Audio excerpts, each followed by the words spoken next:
living on an earth where it is hard to breathe? Do we want to be responsible for our children's breathing problems? Do we want to destroy the earth that has given us life? No. Good morning, members of the jury, opposite team, ladies and gentlemen. It is such an honor to be standing here in front of all of you today to discuss a highly important issue. Should companies be taxed on their carbon footprint? My name is Marianne Boulard, and as the lead speaker of the team that is for the motion, me and Can I interrupt you, please? Can you stand a bit closer to the microphone? We can't. Okay, I'll start the time again. Go. Me and the rest, should I do it again? No, carry on. Okay. Me and the rest of my team, formed by Guigui Poussat as the first speaker, Remo Castillo as a second speaker, and Candela Albona as a supplement, absolutely believe that companies should indeed be taxed on their carbon footprint. But we think it is essential that we clarify some terms up, such as what a tax is, what a company is, and what a carbon footprint really stands for. A tax is a compulsory contribution to a state revenue. It has the power to encourage and discourage certain behavior. For instance, let's take tobacco and alcohol. We all know that there are products that are heavily taxed in order to make you give up bad habits. Moving on, we have a company. A company is a legal entity that is formed and managed by a group of individuals in order to make money. And to finish with, I would like to clear up what a carbon footprint really is. Well, a carbon footprint is the total amount of greenhouse gases that are being produced in order to support human industries. We absolutely believe that it is the government's duty to protect their citizens by installing this tax now. So to support this statement, we will be based on two solid arguments. Think of those factories with those huge chimneys spouting out black smoke into the atmosphere. Did you know that a pair of running shoes generate 30 pounds of carbon dioxide? That is an unusually high amount of carbon dioxide for a product that doesn't really need any kind of specific material to be made. Therefore, the first argument will be on what will happen if companies invest in greener solutions. Well, we'll have better and deeper knowledge of solutions to improve our environment. And think of all of the technological improvement that there will be, of all of the new products that there will be in our markets. And think about the opportunities of new jobs. Because remember, ladies and gentlemen, there is no planet B. This will be supported with evidence by our first speaker. Our second argument is focused on the fact of local businesses. Think of those cargo boats crossing the ocean from Argentina to Mallorca just to bring us apples. It's ridiculous. When we could just support local businesses. We have the ability in Mallorca to produce our own apples. So when we start to support local businesses, it will create economical growth in Mallorca, and it will give job opportunities for people, for locals. And let's see, imagine companies want to keep polluting the earth and don't care about this tax. Well, you see, it's fine, because the money that we're going to recuperate from those taxes could be invested in better education, a better healthcare system, and pensions. This will be supported with evidence by a psychiatrist.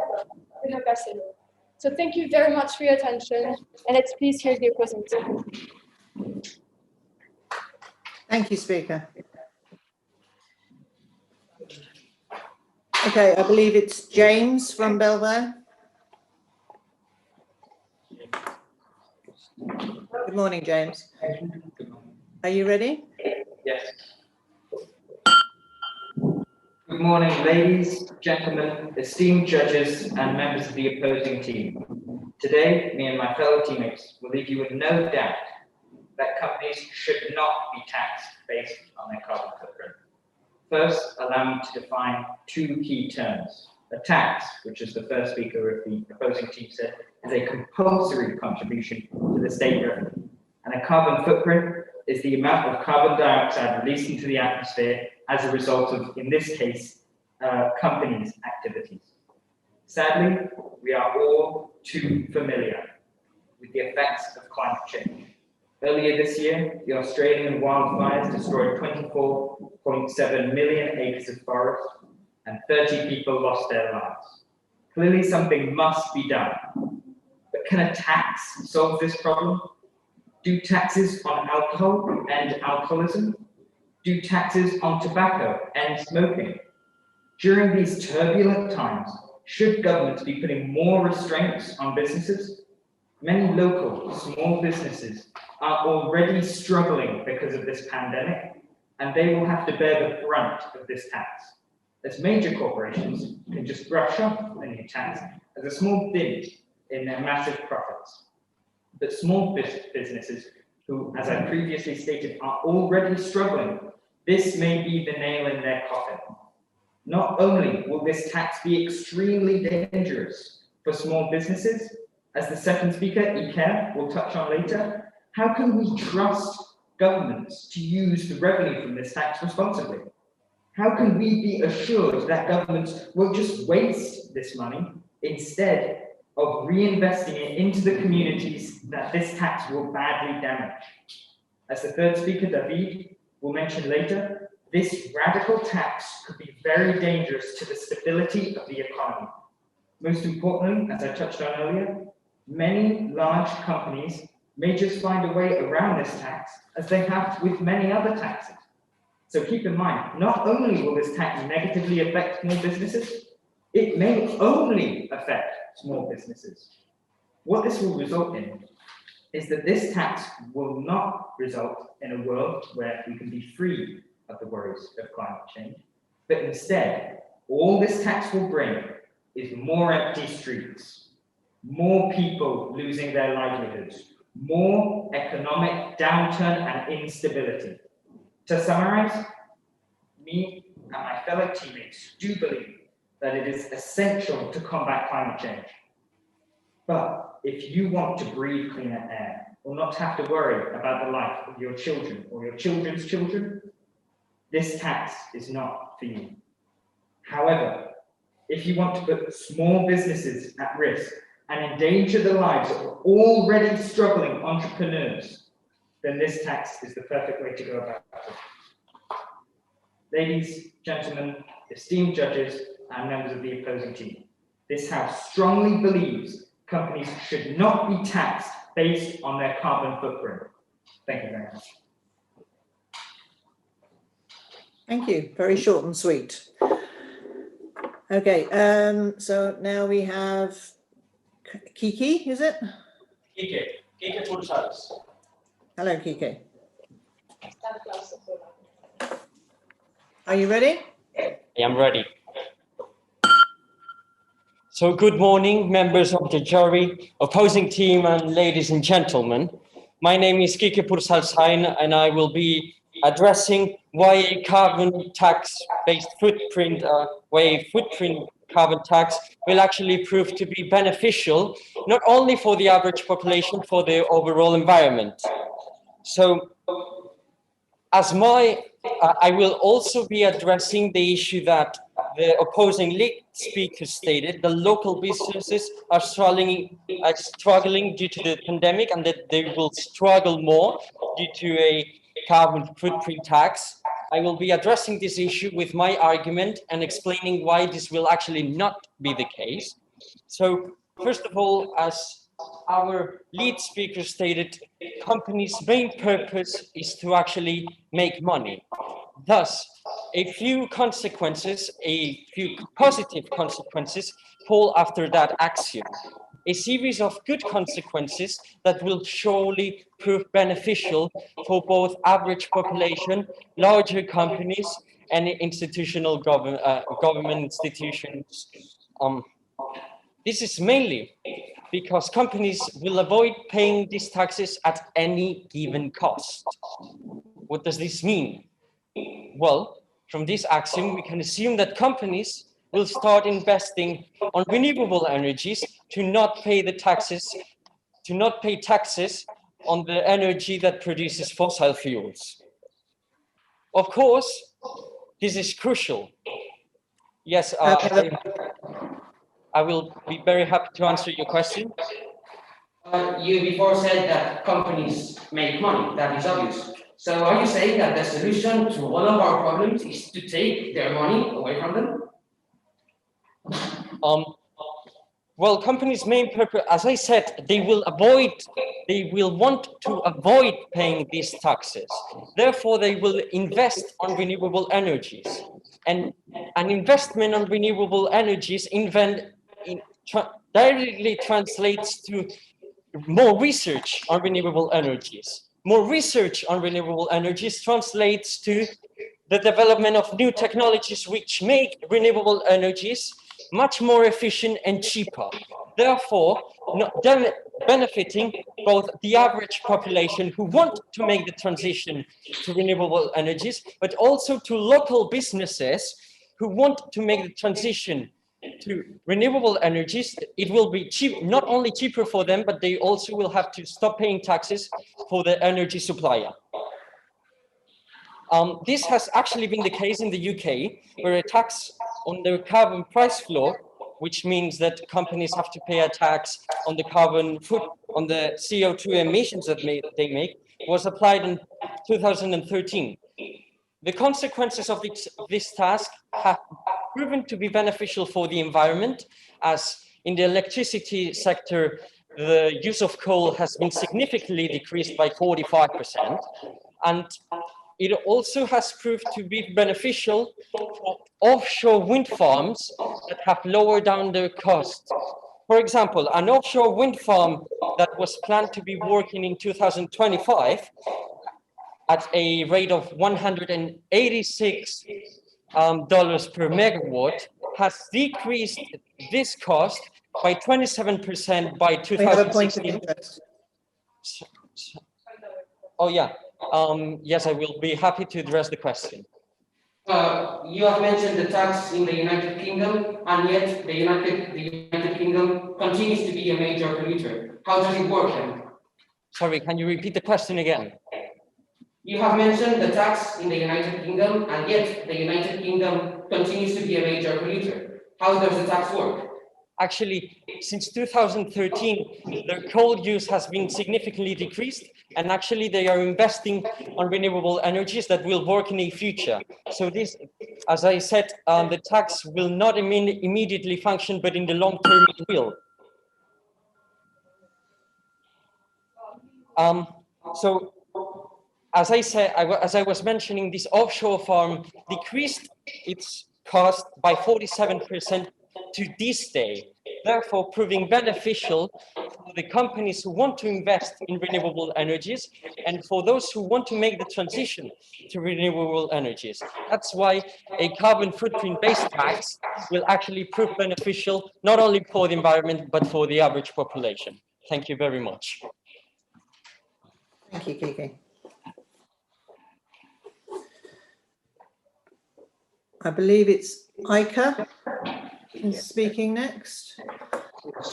We are getting an incredible echo when Agora is speaking, and I think it's coming from the Belvedere speakers. I don't know if we can address that or just leave it till the end. Maybe when they're speaking, we could mute our microphone. Yeah, unless you've got a point of interest. Okay, we'll do that. Excuse me if I may come in. Agora, please. I think it's an external speaker that you've got in the room. I think it's Agora echo is coming from the external speaker in their own room. Sorry to interrupt. Thank you. No, I'm sorry. We've turned off the loudspeakers, and we are now hearing you from the conference cam. So Yeah, we don't I have can the see. echo any longer. Fine, thank you. I can see the Belvedere screen goes green every now and then. I think it is coming from them. So they do need to mute their microphone. Would you like us to mute while the opposing team is speaking? Shall we mute our mic? And unless you have a point of interest, I think that for both teams, that would be a good idea. It would make it clearer. If we have a point of interest, somebody puts up the red card. Yeah. So I'm going Okay, sorry, Aika. Are you ready? Yes, miss. Are you ready? Yeah, okay. Of all the horrendously bad ideas regarding energy, this one takes the biscuit. It is called the carbon tax, which encompasses everything on the spectrum of a horrible idea. It contains severe government influence, significant job losses, corruption, higher cost of living, and huge taxes. And all of it at the tremendous expense for companies and individuals. Good morning, ladies, gentlemen, esteemed judges, and members of the opposing team. I'm Miguel Batidor, the second speaker of the negative team, and we firmly believe that companies should not be taxed on their carbon footprint. The basic scheme of the carbon tax supported that I'm promoting is based upon the amount of carbon dioxide a company produces. Then, the money recollected by those taxes would flow to the government, which is then supposedly give the money to us. What could possibly go wrong? Well, in fact, everything could go wrong. When companies are taxed, those costs will just be passed on to the consumers, effectively raising the cost of living. The opposing team will argue that by making companies pay for the carbon emissions, they will use less of it because it is more expensive for them. But truth be told, the reality is that companies, big companies, can just afford to pay this tax and will just assume this as another fixed expense. And they will keep doing the same thing that they did before. Meanwhile, the smaller companies, the ones that have no other choice than to use fossil fuel derived energy, will get hammered by this tax. Furthermore, if we set this tax on a single country, assuming that nowadays it is truly impossible to set up a global decision, then the big companies that operate there, the companies that are the very motive of the implementation of this tax, will just be the most affected. They will just replicate as well elsewhere, where the environmental restrictions are laxer or non-existing at all. And what will the country do if all of a sudden thousands of people are just now unemployed? A study commissioned by the National Administration of Manufacturers, this one over here, found that if a carbon tax was to be implemented in the United States, then it would be at the loss of 4 to 20 million jobs. Ladies and gentlemen, I reiterate myself, 4 to 20 million jobs. In the worst case scenario, we would be looking at maybe 40% increase in unemployment caused solely by a single task. Let's put a more familiar example. Here in Spain, in 2016, the local government proposed a new tax. It was called ecotaxa, which is this one over here. The government justified the tax by saying that the tax would help to conserve biodiversity in animal and plant species in the islands. However, upon being asked how they were going to spend the funds collected, they didn't have an answer. The reality set in. The Balearic government did not have any kind of projects or plans to help conserve the environment. And it was later found that the funds went directly into other matters. A carbon tax without any kind of project to help the companies transition to cleaner energy is utterly useless and ineffective. To conclude, our team and I want to make sure that you understand that to help our environment, we must be strong ourselves. As the third speaker, David, will touch on later, a carbon tax without a project is just a vain and pointless endeavor, just as trying to catch air with your hands.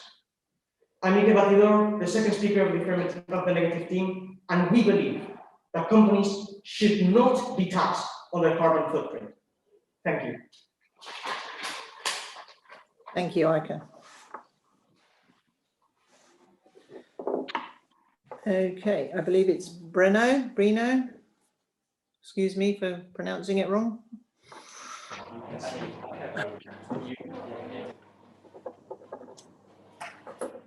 Good morning.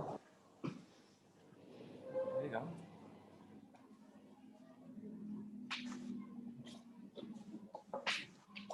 Okay, maybe we start, When you're ready, yeah. please. Okay. Good morning, ladies and gentlemen, members of the opposing team, and honorable jury. May I start by using my time by addressing the arguments that the opposing team claimed. To start, they said that we cannot trust government because they would have more money and they would not be able to manage this money and there will be a lot of corruption. No, that's not necessarily true. I have a clear example of Swedish companies that have been taxed on carbon. This money, this going to the budget, and this budget was well used in education systems, in healthcare. So we have a clear example that's not necessarily true. And I think that if that's a problem, well, we'll solve that corruption problem. But the problem are not taxes. That's what I mean. My second response to the argument that they said carbon taxes would leave empty streets. Not completely the opposite, excuse me. But they will preserve the environment, therefore we'll have a future with no harmful sun radiations, with no sea levels above us. So it's the complete opposite of what the opposing team claimed. Thirdly, they said that the local economy will be harmed by these taxes. And I can say with all my evidence that this is not true. Because as explained by the introduction, Marianne, it will help local economies by avoiding big companies by importing goods. So they will help local economy and will precisely be good for the local economy instead of harmful, as the opposing team said. Once I responded to all the arguments that the opposing team said, I would like to explain my argument. Well, the environment is something we know that is being damaged by climate change. And how would carbon taxes fix such a problem? Well, they would make companies, they would force companies to avoid these taxes. And by doing this, they will invest in renewable energy and will not use non-renewable energy. So that will be very helpful for the environment. And on regards of economic impact, oh, I can show you some evidence from the National Bureau Research of the US that, excuse me, but I would like to know where's the source of evidence that you brought to me with these 30 million losses of unemployment. No, according to the National Bureau of Investigation, as you know, you can see it, but it will be from page 15 to page 16, it says, in this case, where carbon taxes were charged, the net effect on employment is very small, and I can show you. So I completely discard this argument that the opposing team is showing. And in regards to the GDP, to the macroeconomy, I can show you some evidence that in the short term, it will only decrease by 3%, and that's so little. If we compare to what COVID is causing, by maybe 20% in Spain, 14%, excuse me, in Spain, 3% is negligible. We have here evidence that it would only have a point of interest. Excuse me, but I do not have time right now to answer your question. The GDP harm would only be decreased by 3%, and so that's something we can discard. And the economic impact in the short term will be little, as I showed, and in the long term will be very helpful for both the economy, for society, and for personal financial. Okay, so please, I would like to address the question that the opposing team was asking for. No, you've got no time now. Okay, no time. Okay.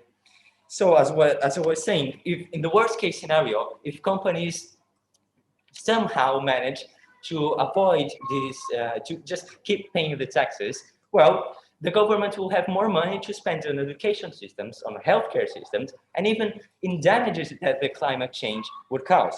So there's no cons in this text, as you could see. So please, I would like for all of you to consider that instead of trying to fix this severe damages that would be caused if these carbon taxes are not used in the future, we prevent these from happening by charging companies or the carbon footprint. Thank you very much. Thank you. And finally, we have David. David. Can I start? Good morning. Are you ready? Yes. Okay. Ladies, gentlemen, esteemed judges, and members of the affirmative team.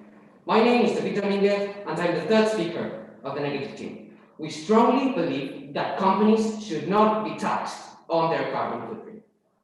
The carbon tax is simply an absurd idea that instead of making us progress, it will make us regress. We advocate against the blatant destruction of the economy. The optimism of the opposing team is absolutely unfounded. Carbon taxes are non-objective, they are coercive, and they are impediments to prosperity. Due to three pivotal reasons, the carbon tax lacks merit as a public policy. Firstly, the climate change mitigation goals of the world's leading political bodies are at odds with the climate economics literature. The 2018 IPCC recommendation for governments to implement policies compatible with limiting global warming to 1.5 degrees above pre-industrial levels ignores economic harm such policies would impose in the near and in the long term. The recommended course would be likely to cause more economic damage than global warming itself, according to mainstream work in climate economics from Spain, El Mundo, the Wall Street Journal in the United States, and the Daily Mail in the United Kingdom. In a nutshell, when you have a weak economy, there is no possibility to establish environmental regulations. It's simple, no money, no laws. Secondly, a carbon tax that would replace existing regulations and taxes is not politically viable. A carbon tax that would replace those regulations and corporate income taxes would fail to satisfy environmental activist class appetite for control. The only carbon tax, the only one that stands a chance politically, would come on top of onerous regulation and taxation. Third, a carbon tax on a national level would be completely irrelevant. For example, the United States is only responsible for around 15% of global carbon dioxide emissions, while populous countries like China, India, and Bangladesh continue to grow their industrial capacities and as a result, increase their emissions. US emissions have increased by more than 10% since 2005. The only carbon tax with teeth would be one with global reach, which is, ladies and gentlemen, a non-starter. Now, I would like you to think about the motion and for a moment connect it to the present. The whole world is going through an economic crisis due to the COVID-19 pandemic. This means more people are struggling to survive, as work has suddenly halted many businesses, leading to no income. According to El Mundo, in Spain only, 9 million people are unemployed, meaning no source of income to keep the economy of the country alive. Yet, we will not learn the lesson that blatantly stealing their money will not get them out of poverty. Stealing does not help them. Ladies and gentlemen, we believe in time-tested free market capitalism that allows us to live in the most prosperous world history has ever seen. We believe that the environment and the economy are causally linked and dependent to each other. Ladies and gentlemen, we are against a carbon tax. Thank you. Okay, thank you, David. Okay, teams, we now have 2 minutes for you to discuss. Sorry, is there a question from Belver? No? Okay. We're just meeting our microphone. So we have 2 minutes to discuss your final arguments, and then there will be 2 minutes each side to present those arguments.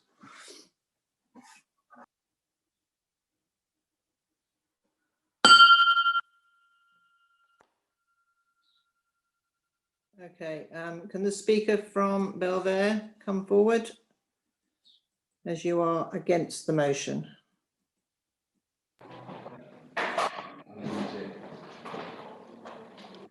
Are you ready? Yes. The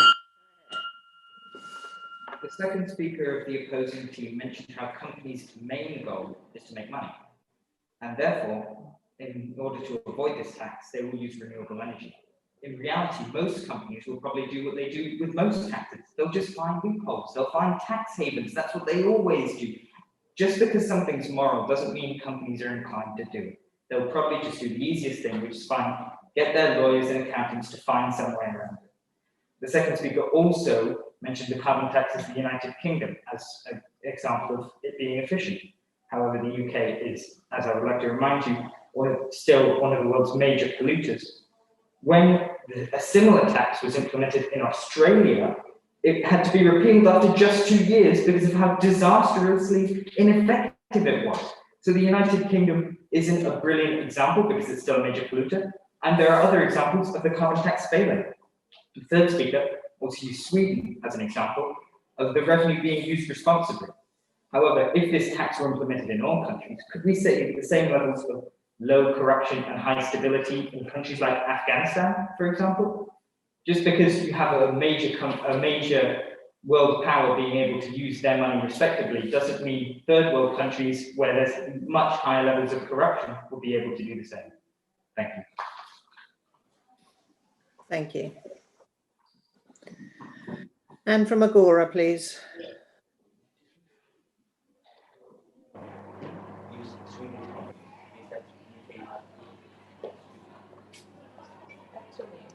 Shall I begin? Are you ready? Yeah. Yes. Ladies and gentlemen, members of the jury and opposing team, the opposing team has tried to prove that the economic consequences that a carbon footprint tax would imply are totally catastrophic.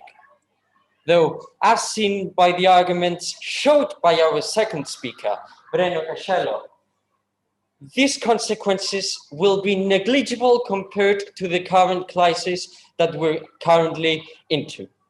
We have not only proved that a carbon footprint will actually benefit local businesses because, as I mentioned in my short address, companies who have the money to invest in renewables will indeed invest in renewables, thus making them more efficient and cheaper, therefore helping local companies make the transition to renewable energies. Thus, they will not have to pay a tax on their carbon footprint. Therefore, they will not be affected by this tax, thanks to companies who invested on renewable energies. Breno, again, has showed how actually the consequences of this tax will not prove to be such catastrophic. In fact, they will be negligible. And we've been able to show evidence of it. And thirdly, and most importantly, this tax will prove beneficial, apart from to local businesses, average people, and actual companies, will surely prove beneficial for the environment. Thank you very much. Thank you, Agora.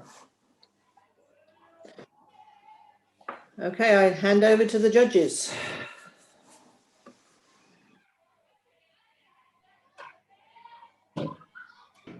Hello, everybody, we're back. Hello. Surely we can see your lovely face now, that great big thing. Right. Can you all hear? Yes. You can? Both schools are there. I can see one school. Yes, both schools are in. Right. I'm just going to hand you over to the judges, but I have to say the slightly delay you have had, and my apologies that the teams have had to wait a bit longer, but it's one of the closest decisions that the juries have ever had to make. Hence the slight delay in coming to conclusions. But I'll let the speakers, the jury speakers, see this for themselves.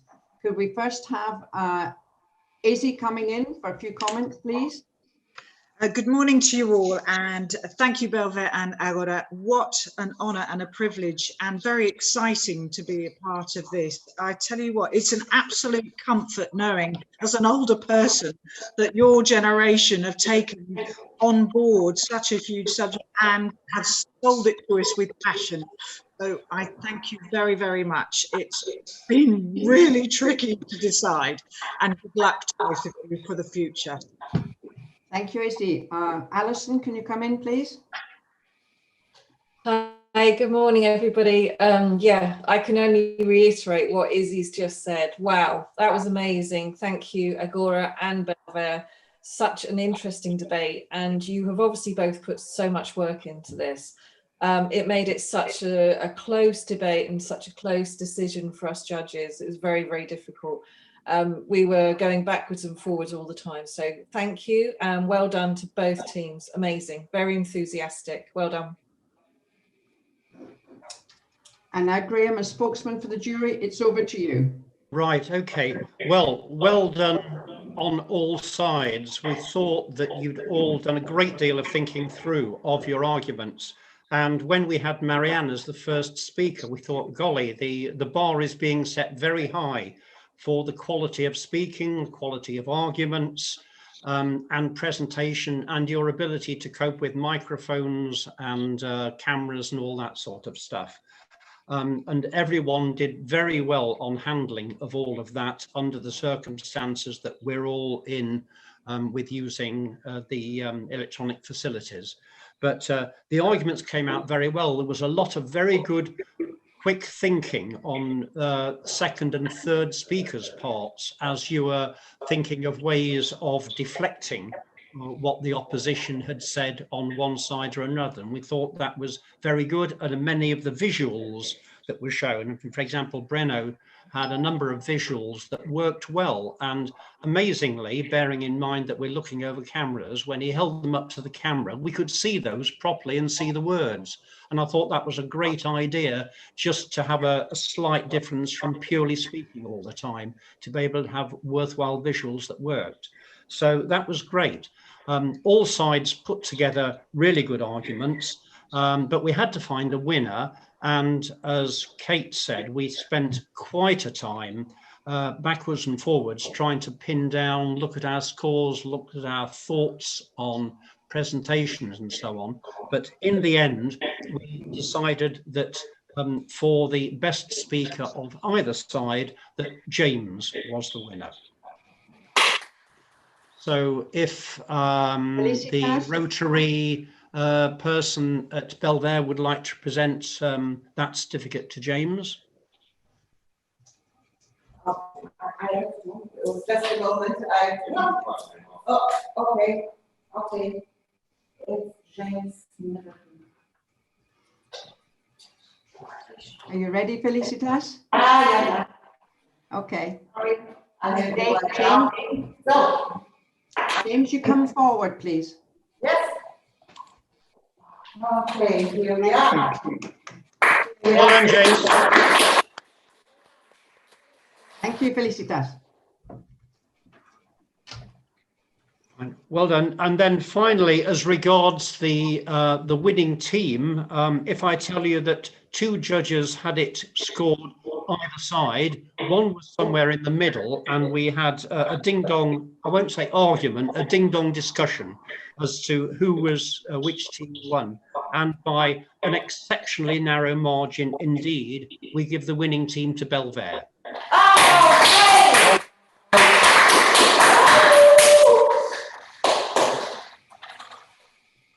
You again, Felicitas.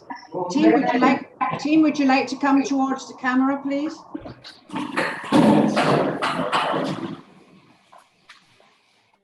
Well done. Well done. Here is the winning team. Well done. Well done. Well done. Very close. Very close. Thank you. And while we're online, may I just say a huge thanks to the team at Agora. I'm sure we all say that. Huge thanks to the team at Agora, who were so close. They were absolute excellent speakers, good arguments. Well done to Agora as well. I'm sure you agree, Graham. Well done, Agora. Indeed, indeed. Thank you very much. Our next debate, of course, will be this time next Wednesday, and it will be between the Academy and Queen's. And the subject is the refugee influx to Europe is inevitable. See you all next week.